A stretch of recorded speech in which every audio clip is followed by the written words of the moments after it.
The air in the arena was thick with the scent of pine and mockery. Alpha Gomez Eldred stood on the dais, his hand heavy on his daughter's shoulder, not in support, but as a restraint. "My lineage is steel," Gomez boomed, his voice carrying to the edges of the packlands. "But even the strongest sword has a blunt edge. Behold my daughter. A wolf who cannot howl. A girl who cannot speak. A silent void in a pack of thunder." The crowd chuckled, a low, cruel ripple of sound. Dawn kept her eyes on the dirt, her face a mask of stone. But inside, her mind was a tempest. "I am not a void," she screamed into the ether. "I am the storm you're too deaf to hear." In the back of the crowd, leaning against a rusted fence, Willard Gaza stiffened. The girl hadn't moved her lips, but the force of her psychic cry hit him like a physical blow. He didn't see a mute girl. He saw a golden supernova of thought. He realized then that the alpha wasn't just a blind bully. He was standing on a powder keg, holding a lit match, and calling it a candle. Before we go into details, click subscribe, like and comment where you are watching from. I will be glad to know this story gets as far to all of Canada, United States of America, Australia, Africa, and even United Kingdom. So kindly let me know where you are watching from. The Omega's shadow. Dawn pressed herself deeper into the rose thicket, thorns catching on her sleeves like grasping fingers. The garden was her sanctuary, the only place her father's guards gave her space, perhaps because even they pitied the alpha's broken daughter enough to let her hide among flowers. She closed her eyes and let her mind scream into the void. "I hate him. I hate every breath he takes, every lie he tells. I hope he chokes on his own. I can hear you."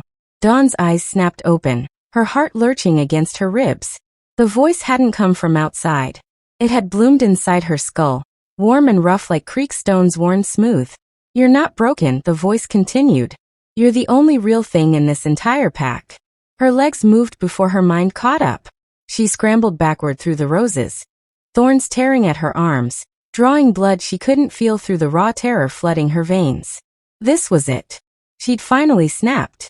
The silence had driven her mad, just like her father always said it would. "Wait, Dawn, please." She spun toward the physical voice. A man stepped from behind the old oak at the garden's edge, hands raised in surrender. Tattered flannel, scarred face, those unsettling amber eyes that seemed to see straight through skin and bone. The drifter, the Omega who'd been watching her at the ceremony. "Stay away from me," she wanted to scream, but her throat produced nothing. She stumbled backward, her shoulders hitting the garden wall. "I'm not here to hurt you." He moved slowly, like approaching a wounded animal. "I'm like you. Well, not exactly like you. You're much stronger than I ever was." He reached up and pulled back his shaggy hair, tilting his head. There behind his left ear was a scar. Not from a blade or claw, but something else. A thin silver line that seemed to shimmer faintly in the dying light, like moonlight on water. "Mindwalker mark," he said quietly. "We're born with it. My grandmother had one too, before the alphas hunted them all down." He lowered his hand.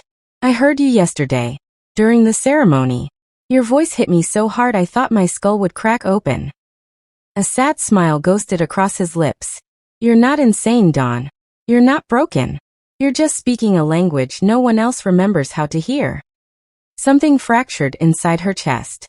Dawn's knees buckled, and she slid down the wall, her hands covering her face as sobs tore through her, silent, shaking, years of isolation pouring out like poison from a wound. She felt him sit beside her, not touching, just present. Just there. "You can really hear me?" She projected the thought carefully, barely daring to hope. Every word, every scream, every prayer you thought disappeared into nothing. His mental voice was steady, an anchor in the storm. "You've been shouting into a room full of deaf people your entire life. But I'm listening now." Dawn looked up at him through tear-blurred vision. His eyes held no pity, no disgust, just recognition. But her father's voice echoed in her memory. "Trust no one. Weakness invites knives. How do I know you're not his spy?" Her hands moved in frantic signs, a private language she'd invented for herself. Willard's expression darkened. "Because I know what your father really is." He leaned closer, his voice dropping to a whisper. "I know Gomez murdered Alpha Theron to steal his position. And Dawn, your gift could prove it. You could bring him down." Her breath caught. Or he could destroy us both for trying. The Alpha's debt. The floorboards in the corridor outside her father's study were ancient and traitorous. Dawn had learned years ago which ones groaned and which stayed silent. She pressed herself against the wall, bare feet balanced on the narrow strip of wood that wouldn't betray her presence. Through the crack in the door, she could see her father pouring whiskey for a man she didn't recognize, tall, with a wolf's pelt draped across his shoulders like a trophy. The North Pack insignia gleamed on his chest. "Constantine grows impatient," the envoy said, his voice like gravel scraping glass. "You borrowed 30 warriors for your acquisition of power. The debt comes due, Alpha Gomez." Her father's hand tightened around his glass. "I've sent gold, furs, territory rights to the eastern hunting grounds. Constantine doesn't want things." The envoy smiled and Dawn's stomach turned. "He wants your daughter." The world tilted.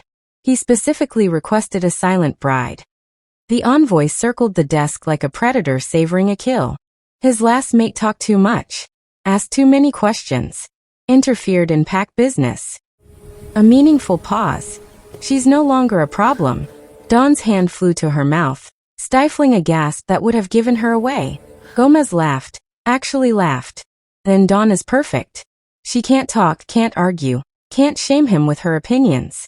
A decoration. A living trophy. The wedding is set for the next full moon. 2 weeks. The envoy drained his glass. "Constantine will come personally to collect her. I suggest you have her prepared." "No. No. No." Dawn backed away from the door, her heart a war drum in her chest. Her mind fractured into 1,000 screaming pieces, and she didn't realize she was projecting until... "Dawn? What's wrong?" Willard's voice cut through her panic like a blade through smoke. She could feel him across the compound, somewhere in the servants' quarters, jolting awake from her psychic scream. "They're selling me." The thought ripped out of her, raw and bleeding. "To a monster. To a murderer. 2 weeks. I have 2 weeks before." She couldn't finish. Her legs gave out, and she slid down the wall in the darkened hallway, shaking so violently her teeth chattered. "Breathe." Willard's voice commanded, steady and sure. "Just breathe." "Where are you?" "Outside my father's study." "They're still inside." "I can't move." "I can't." "You need to get back to your room before they find you." "Can you stand?" She forced herself upright, her vision swimming. The voices in the study continued, haggling over her like livestock. She crept backward, each step an eternity, until she reached the safety of her chambers. She collapsed onto her bed, pulling her knees to her chest. "I could run," she projected desperately. "Disappear into the forest. Change my name. He'd never find me." A pause. Then Willard's response came, firm and unyielding. "He has guards watching you. I've counted 6 who shadow you every day. You wouldn't make it past the estate gates." Another pause, heavier. "But Dawn, running isn't the answer." "Then what is?" "Don't run." His mental voice wrapped around her like a shield. "Learn to fight. I'll teach you." Dawn pressed her face into her pillow, tasting salt and fear. Through her window, the moon hung like an executioner's blade, counting down to her destruction. 2 weeks. 14 days to become something more than her father's silent, discarded mistake. 14 days to learn how to save herself. "When do we start?" she projected. Willard's response was immediate. "Tonight." Training the mind. The western den smelled of moss and forgotten things. Dawn slipped through the crumbling archway just after midnight, her heart hammering as she spotted Willard waiting among the fallen stones.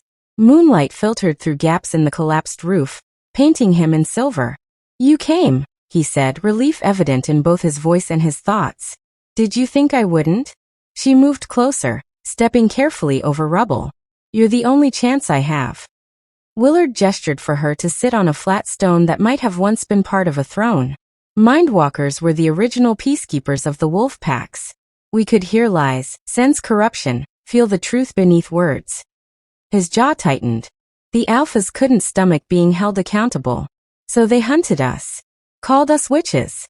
Abominations. By the time I was born, only my grandmother remained. She taught me before they found her too. Dawn's throat constricted. "I'm sorry." "Don't be sorry. Be angry." His amber eyes blazed. Anger is fuel. Now let's see what you can do. He pointed to a guard passing on the distant rampart. Project an emotion to him. Nothing complex, just sadness. Make him feel what you're feeling. Dawn focused, remembering every lonely dinner, every cruel laugh, every moment her father looked through her like she was glass.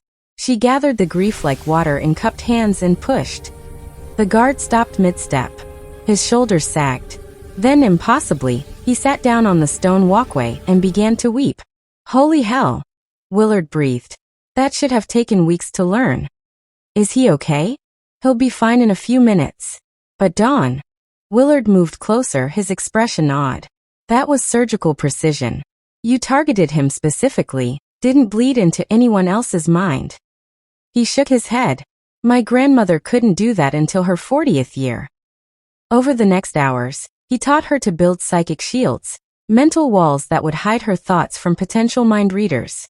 Dawn constructed hers as a fortress of rose thorns, beautiful and brutal. Now, try projecting to multiple targets, Willard instructed, pointing to 3 guards on different sections of the wall. Dawn hesitated, then sent a pulse of warmth to all 3 simultaneously. They each paused, touched their chests as if feeling sudden sunlight, then continued their rounds. You're stronger than any mindwalker and recorded.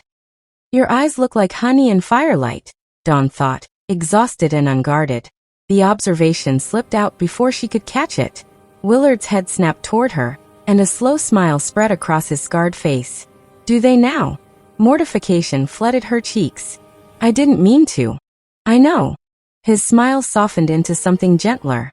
But for what it's worth, your eyes look like violet storms. The kind sailors warn about. The kind worth drowning in. The air between them shifted, charged with something that had nothing to do with psychic power. Then Willard stiffened, his face draining of color. Someone's coming. We need to. A bell tolled from the main estate, deep and ominous. Once. Twice. 3 times. Dawn's blood turned to ice. 3 bells meant an alpha's decree. They ran to the edge of the den's overlook and watched as torches blazed to life across the compound. Her father's voice boomed through a speaking horn. The wedding is moved to 3 days hence.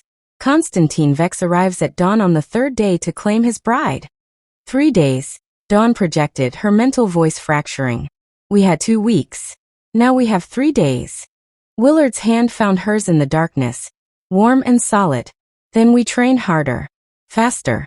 Because in 3 days, you're going to show them what a truly powerful wolf looks like. The first crack.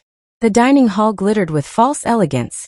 Crystal chandeliers, gold-trimmed plates, and the suffocating perfume of wolves dressed in their finest lies.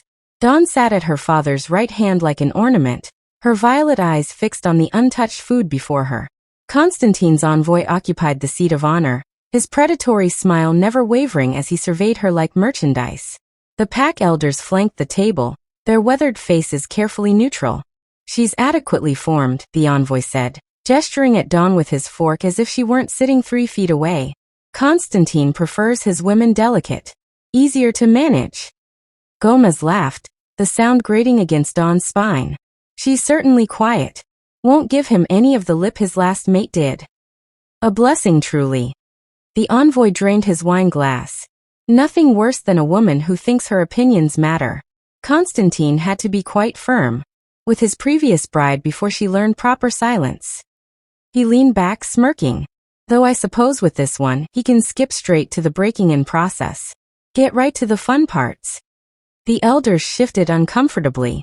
One cleared his throat. Another suddenly found his plate fascinating.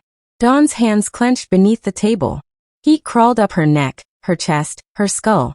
A white-hot fury that demanded release. Breathe, Willard's voice whispered in her memory. Channel it. Focus it. Her gaze locked onto the crystal glass in her father's hand. She imagined all her rage as a single point of light, compressed smaller and smaller until it became a blade. Then she pushed. The glass detonated. Crystal shards exploded across the mahogany table like shrapnel. Her father jerked backward with a roar, blood welling from a deep gash across his palm. The envoy yelped, wine splattered across his expensive coat. Elders ducked as fragments rained down. What in the? Gomez stared at his bleeding hand, then at the shattered stem still clutched between his fingers. His face purpled with rage. Cheap craftsmanship. I paid a fortune for these. He spun toward a young servant refilling water glasses. Before the boy could react, Gomez's uninjured hand cracked across his face, sending him sprawling. You served me defective glassware. Get out of my sight. The servant scrambled away, tears streaming, a red welt blooming on his cheek. Dawn's victory curdled into ash. An innocent boy had just paid for her rage. Across the room, near the servant's entrance, Willard stood with a water pitcher. Their eyes met over the chaos. Instead of alarm, she saw fierce pride blazing in his amber gaze. He gave her the smallest nod. A warrior acknowledging another warrior's first blood. But Dawn couldn't share his satisfaction. Her power was a weapon, yes, but an imprecise one. A bomb when she needed a scalpel. The dinner limped to its conclusion with servants sweeping glass, and the envoy dabbing wine stains while making passive-aggressive comments about provincial hospitality. When the elders finally departed, Gomez dismissed everyone except Dawn. He approached her, still wrapping his bleeding palm in linen. His breath reeked of whiskey and contempt. 3 days, he said quietly, his voice a razor blade wrapped in silk. 3 days, and you'll be Constantine's problem. He gripped her chin, forcing her to meet his eyes. Maybe he'll beat the defect out of you. God knows I never had the stomach for it. He released her with a shove and strode away, leaving Dawn alone among the wreckage. I could have killed him, she projected to Willard, her mental voice shaking. I almost did. But you didn't, came his steady reply. That's the difference between power and control. We'll get you there. I promise. The betrayal. Willard had picked locks before. Henhouses, storage sheds, even a traveling merchant's strongbox once when he was starving. But Gomez's office door was a different beast entirely, with mechanisms that clicked and whispered like living things. His hands worked in darkness, sweat beading on his forehead. Just a few more seconds. The documents had to be here. The transfer of power papers, the suspicious timing of Alpha Theron's hunting accident, the convenient witnesses who'd all received land grants afterward. The lock surrendered with a soft snick. Looking for something, Omega? Willard spoon. Roderick stood in the hallway, the beta's massive frame blocking any escape route. Torchlight gleamed off the silver-tipped claws extending from his knuckles. Just lost, Willard said evenly. New servant. Don't know my way around yet. Is that why you reek of the Alpha's daughter? Roderick stepped closer, nostrils flaring. I've been watching you. The way you look at her. The way she looks at you. His smile was all teeth. Does the Omega think he can have the princess? Willard's hands curled into fists. I don't know what you're. Roderick's fist caught him in the solar plexus, driving the air from his lungs. He collapsed, gasping, as guards materialized from the shadows. Take him to the silver cells, Roderick ordered. The Alpha will want to handle this personally. The underground cells smelled of despair and metal. They dragged Willard into a chamber lined entirely with silver. Walls, floor, ceiling, even the bars. The moment they shoved him inside, he felt his wolf retreat, whimpering into some unreachable corner of his soul. Worse, the familiar hum of psychic energy that always lived at the edge of his consciousness went silent. He was alone. Truly alone. Hours later, or maybe days, time moved strangely in silver. Gomez descended the stairs. He carried a torch and wore the expression of a man who'd just won a particularly satisfying bet. The drifter who fancied himself a hero. Gomez crouched outside the bars, his smile venomous. Did you really think I wouldn't notice you sniffing around my daughter? That I wouldn't see the way she suddenly had hope in those freakish eyes? She deserves better than you, Willard spat, his voice hoarse. Better than being sold like cattle. She deserves whatever I decide she deserves. I made her.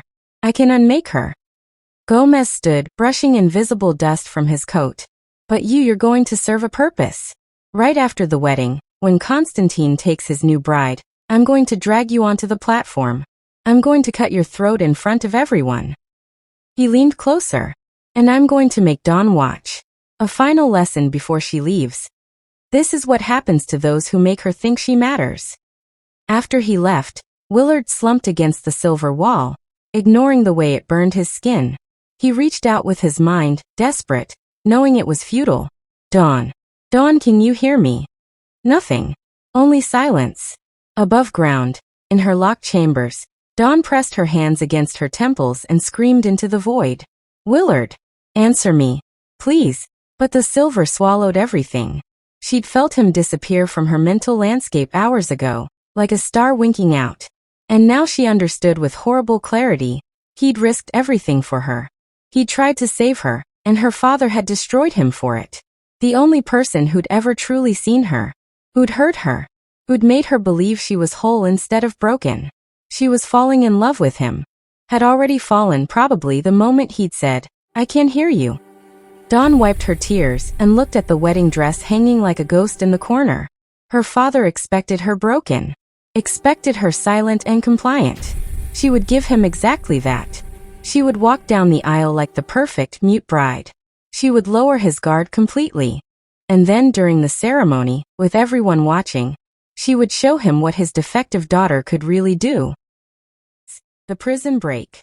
Dawn sat cross-legged on her bedroom floor, her breathing slow and deliberate. Willard had mentioned astral projection once during their training, an advanced technique his grandmother had mastered late in life. The body is just a shell, he'd said. Consciousness can travel if you're strong enough. But it's dangerous. You could get lost. She didn't care about danger anymore. She closed her eyes and imagined her awareness as something separate from flesh and bone. At first, nothing happened. Then, like stepping out of a heavy coat, she felt herself detach. The world shifted. Her body remained on the floor, breathing rhythmically, while her consciousness rose like smoke. She looked down at her physical form.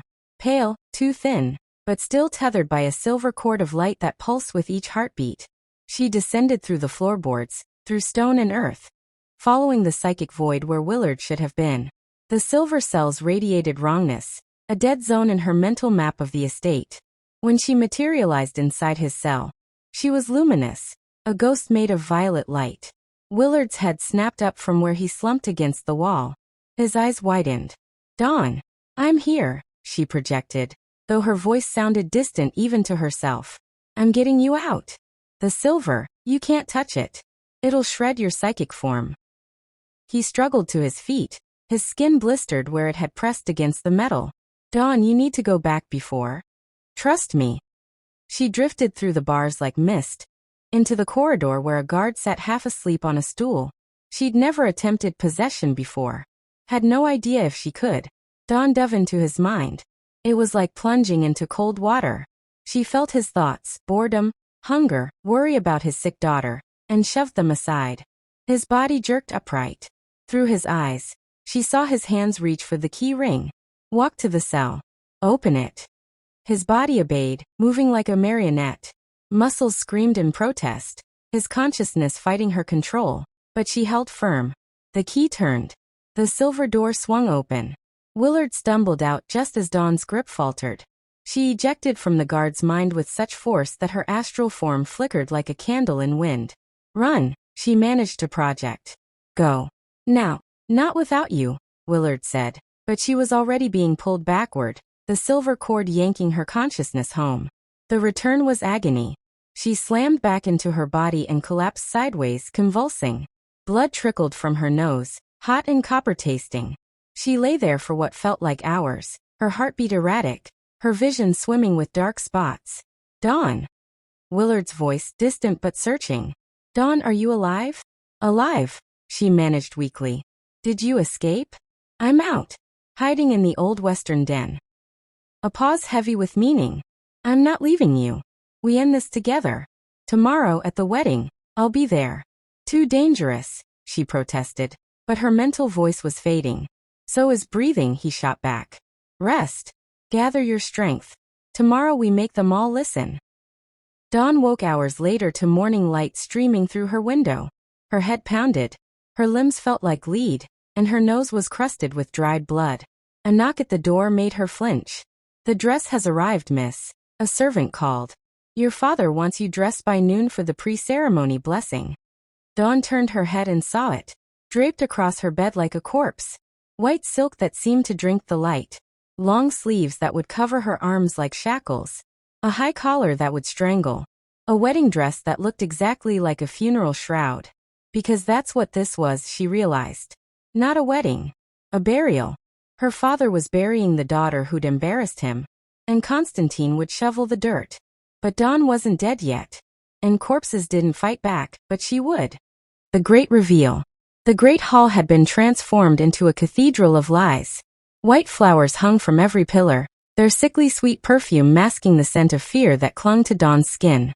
Wolves from both packs packed the space, her father's loyalists on one side, the North Pack's warriors on the other, all watching with hungry, expectant eyes. Dawn stood at the altar in her funeral dress, her hands clasped so tightly her knuckles had gone bloodless. Constantine Vex waited beside her.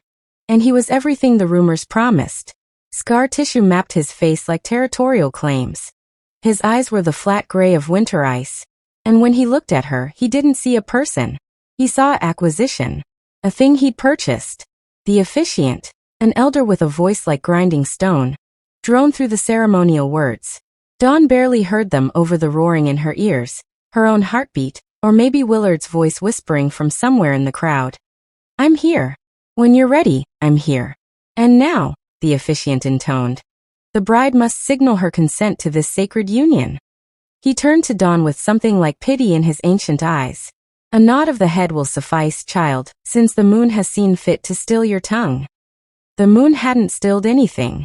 Her father had. Every eye fixed on her. Waiting. Expecting obedience. Dawn's violet gaze swept the crowd and found her father standing in the front row, wearing his ceremonial robes and a smile sharp enough to draw blood. He nodded at her. Do it, his expression commanded. End this embarrassment. She looked at Constantine, who watched her with the casual interest of a man inspecting livestock. Then she looked beyond them all, to the truth she'd been screaming her entire life. Dawn opened her mind and unleashed. The psychic wave hit every wolf in the hall simultaneously, a tsunami of images, memories, and truth. She projected the vision Willard had helped her reconstruct. Her father standing over Alpha Theron's body in the forest, silver blade still dripping. Theron's shocked face as his most trusted lieutenant drove the knife between his ribs. Gomez staging the scene, arranging it to look like a hunting accident, bribing witnesses. Then she showed them the conversation she'd overheard. Her father's plan to ally with Constantine only long enough to borrow his army, then betray the North Pack, seize their territory, and eliminate Constantine himself. Wolves screamed. Some collapsed, clutching their heads. Others staggered, trying to escape the relentless flood of truth being burned directly into their minds. Constantine's face twisted with rage. The elders gaped in horror. And Gomez, her father, went absolutely still, his face draining of color. Dawn felt something crack open inside her chest. A door that had been welded shut her entire life suddenly burst open. An air rushed into lungs that had never truly breathed. She opened her mouth. No. The word tore out of her throat, raw, unpracticed, resonating with both physical and psychic power. It echoed through the hall like a thunderclap, amplified by the mind still reeling from her projected visions. Her first word. Her first real sound. And it was refusal. The hall erupted into chaos. Constantine shoved the officiant aside, roaring in his native tongue. The North Pack warriors drew weapons. Her father's guards hesitated, confused, looking to their alpha for orders. Seize her. Gomez bellowed, his face purple with apoplectic rage. She's a witch. A traitor. She's possessed by demons. The guards moved toward her. Then a figure stepped from the crowd, placing himself between Dawn and her father's advancing men. Willard. Battered, still bearing burns from the silver cells, but standing firm with his amber eyes blazing defiance. You'll have to go through me first, he said quietly. The climax. Gomez's voice rolled through the hall like an avalanche, layered with the supernatural resonance of Alpha Command. The ancient vocal power that demanded submission from every wolf who heard it. Kneel. The word crashed over the crowd. Wolves dropped like stones, their bodies obeying before their minds could protest. Even Constantine's warriors buckled, falling to one knee with growls of frustrated submission. But Dawn stood tall, her psychic shield blazing violet around her mind. The command broke against her mental defenses like waves against cliff stone. She smiled. Then she did something no one expected. She reversed it. Dawn drove her consciousness into her father's mind like a spear, bypassing every defense, and tore open the locked chambers where he kept his darkest thoughts. Then she broadcast them, every venomous impulse, every calculated cruelty, every paranoid delusion, directly into the minds of every wolf in the hall. They saw Gomez's true face, his contempt for the pack he supposedly led, viewing them as tools to be used and discarded. His plans to eliminate anyone who might challenge him, including Roderick. His cowardice during the territorial wars, how he'd sent young wolves to die while he hid behind stone walls. His sick satisfaction every time he humiliated Dawn in public. The pack recoiled as if physically struck. No. Gomez staggered, clutching his head. Stop, get out of my mind. Roderick rose from his forced kneel, his face a mask of betrayal and fury. You were going to kill me. After 15 years of loyal service, you were going to poison my wine at next month's council. Roderick, I renounce you, Gomez Eldred. The beta tore the pack insignia from his chest and threw it at Gomez's feet. You are no alpha of mine. Something in Gomez snapped.